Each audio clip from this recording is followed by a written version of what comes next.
All right. Well, welcome everybody to Putting It Into Practice. This is your monthly author interview, and today I'm celebrating the work of Christine Sneed. Hi, Christine. Hey, Katie. Thank you for joining us. So I want to talk about her new book, The Virginity of Famous Men, in this interview. Awesome title, awesome cover. How could you not love it? It's a title like that. But first off, you should probably know a few things about what the amazing reviews are saying regarding this book. So she got a starred review and book list, which describes her work as exceptionally incisive, which is why I have not forgotten Christine's work in all the years that I've been following her. It's pretty much exactly that reason. Booklist also said that this collection in particular reveals her signature reconnaissance of treacherous terrain, namely the dynamics of sexual power, the eroticism of fame, and the impossibility of sequestering pain. Sneed creates characters of startling emotional presence and pits them against each other in duets of escalating tension and unnerving disappointment.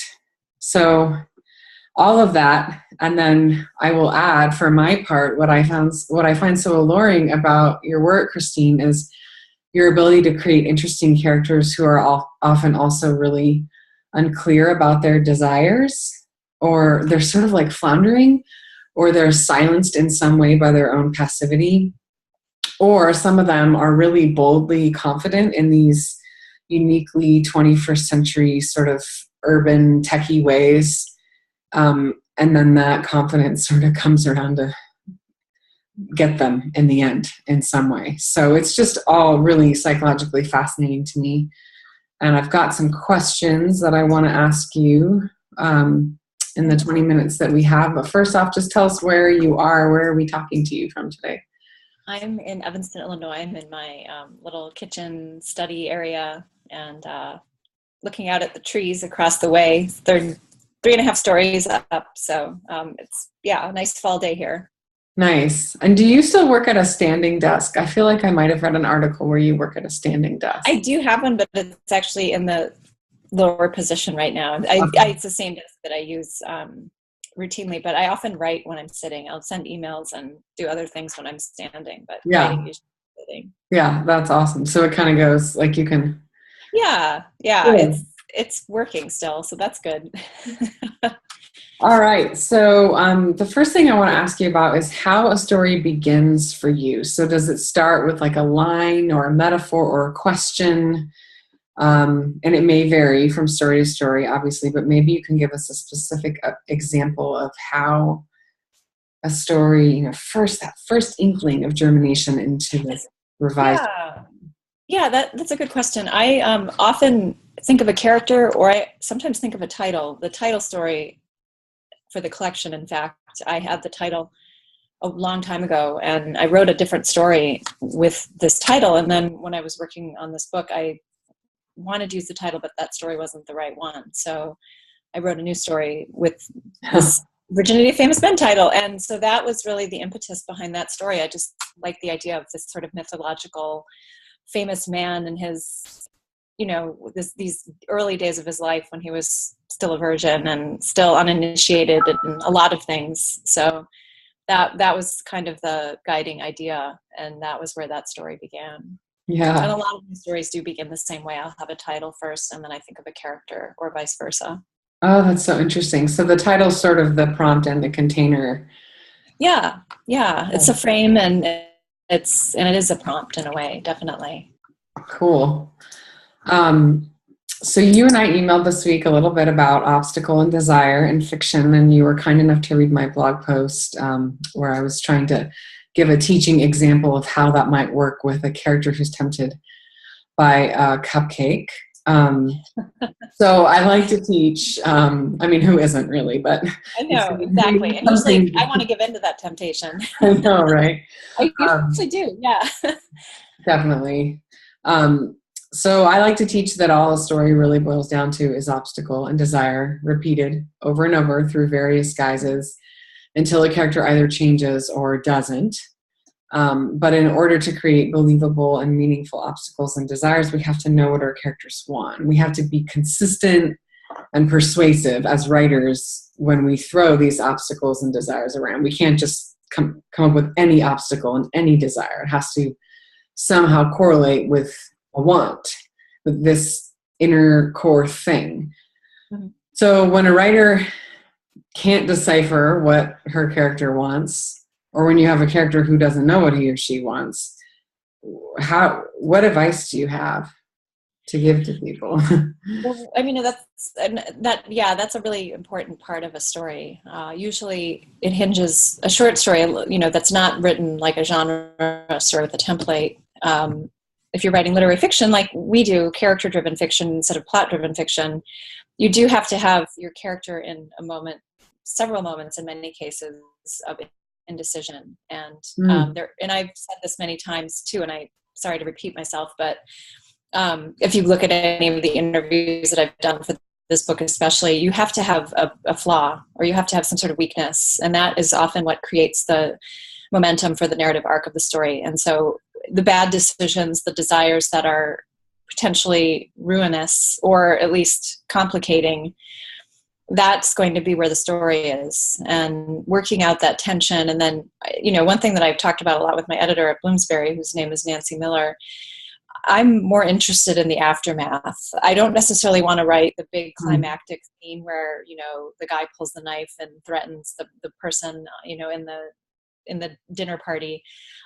I want to obviously have that in there, but I usually put it in summary, and then the scene is what happens after. So, I want to know how these bad decisions affect my main character and the other characters in the story. And that's what I'm usually writing toward. And that desire to do something, whether it's, for example, to show another man who's boss, or to, avenge oneself for something, like as I used the knife in the dinner party episode, what's the motivation behind that behavior? And the desire is there. That's the desire, is why, what is it that he wants? And so using those often complicated feelings, and also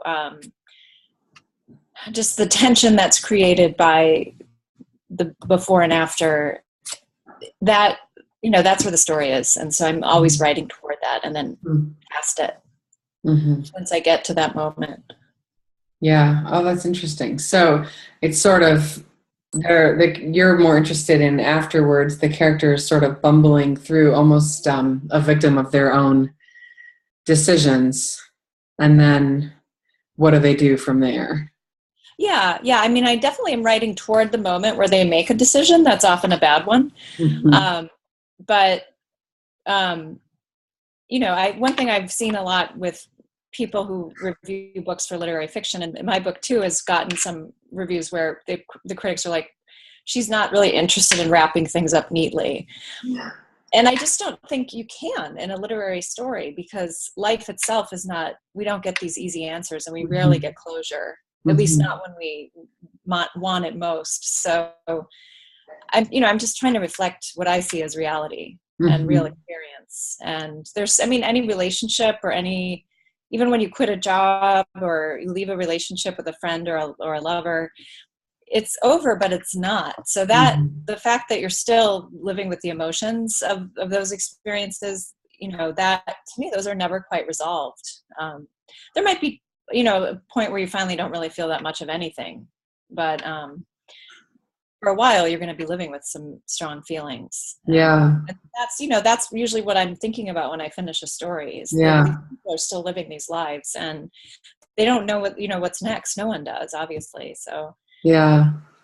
Oh, that's cool. That reminds me, I don't think this will be a spoiler if I can find it. What you just said is like perfectly summed up at the end of your story, The Functionary. Right. Yeah. The last sentence. He would be replaced by a newer version of himself if he quit. He had learned long ago that if he stood before one mirror with another mirror behind him, his image would endlessly repeat itself. Well, yeah, that's what you just said. I took that ending from a poem that I wrote a long time ago in grad school, and I just thought that idea, and then we've done it ourselves, if we're looking at the back of a new haircut or something and you just keep seeing your image repeated, it's infinite. And so that seemed to be apt for the way that story needed to end. Yeah. Oh, so yeah, there's a lack of like hard conclusion, but I mean, I don't actually read books where there's a lot of summing up. I mean, most literary fiction, if not all, we're dealing with uncertainties, and so that, that's what you get at the end of a book usually. You might get some answers, but you're not going to get every answer. Yeah, if you can sum up one beat and leave the rest. Yeah. That's fascinating. Thank you for sharing that. I really wouldn't have been able to put it that way, so I have no idea. Oh, good. Well, I'm glad that it was, it seems like it makes sense. You never know. I always wonder when tell me about everyone. I'm known for writing flash fiction, and I love it. I'll write it forever. But of course, there's flash nonfiction too, and I like to ask every author that I interview about a tiny moment from their life as a writer or childhood or whatever, where you sort of had a distinct experience of how you saw the world before and how you saw it after. Maybe you could share that with us. Well, it will sound very corny, but when you asked that question a couple days ago, this was the incident that came immediately to mind. The year that I studied in France, which was my junior year in college, I was a French major, and my parents came to visit me in the spring of 1992, which was my junior year abroad. So we went to Paris from Strasbourg, where I'd been studying for that year, and we went to Notre Dame, the big cathedral that's kind of in the center of the city, and it's in the Seine. It's on an island in the Seine. And we were just sightseeing, and we went into the church, the main part of the church, and it was such a corny thing, as I said, and I'm not a religious person really, even though my mother's family is Catholic and she's somewhat observant. There was just this moment in the church when I felt this sort of certainty, and there was light coming down from the windows, and it was very much a sort of cinematic moment. And I felt like I can be a writer. I don't need to get permission. This is what I'm going to do with my life. And I just felt this strong certainty. And I realized this is what I'm going to do, and I was 20. And so I was, floundering around, and I had another year of college left after I came back to the US. But that was the moment when I realized, I don't have to ask anyone to do this. I can just do it. And, wow. And I will do it. This is my life. This is what it's going to be. So it was a sort of rare moment. It was definitely an epiphany. And I think about it still, pretty often. So I'm glad it happened. And it did give me sort of the feeling of, permission that I needed, I think, at least internally, to start working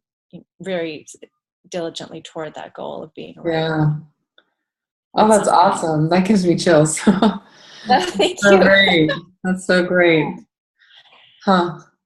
Well, let's end by celebrating the work of another author. So tell us about a book that you are reading now or have read recently that's just rocks your world. You just can't get over it. Well, there's one that I read last year that I loved, and it's not a well-known book at all, and it's called Pretend I'm Dead, and it's by this writer who I think she lives in Lowell, Massachusetts, named Jen Beagin, Beagin, and it was published. It's a novel. It was published with Northwestern University Press, and it was about a year ago that it came out, and it's so good. It's just funny and dark and really fun to read, and I loved it. And then I'm reading Jennifer Egan's novel Look at Me, which was published I think in 2000, and it is such fun. And it's also strangely prescient. There's so much in there that she predicted, that with like technology, and then also there's a terrorist character in it, and it was just eerie because it was the year before 9/11, and he must have felt like this was really eerie for her too, to have published this book and then have that terrible event happen not long after its publication. So it's great. I really liked A Visit from the Goon Squad, but I think I like Look at Me even more. It's a really impressive novel. Cool. Good. Two new ones for my list. Asking. Yeah. Awesome. Well, I will look those up and link them on the blog post. And thank you so much for your time. It's been it was my pleasure. Thank you for yours. Yeah, it's really kind of you. Thank you, Katie. Yeah.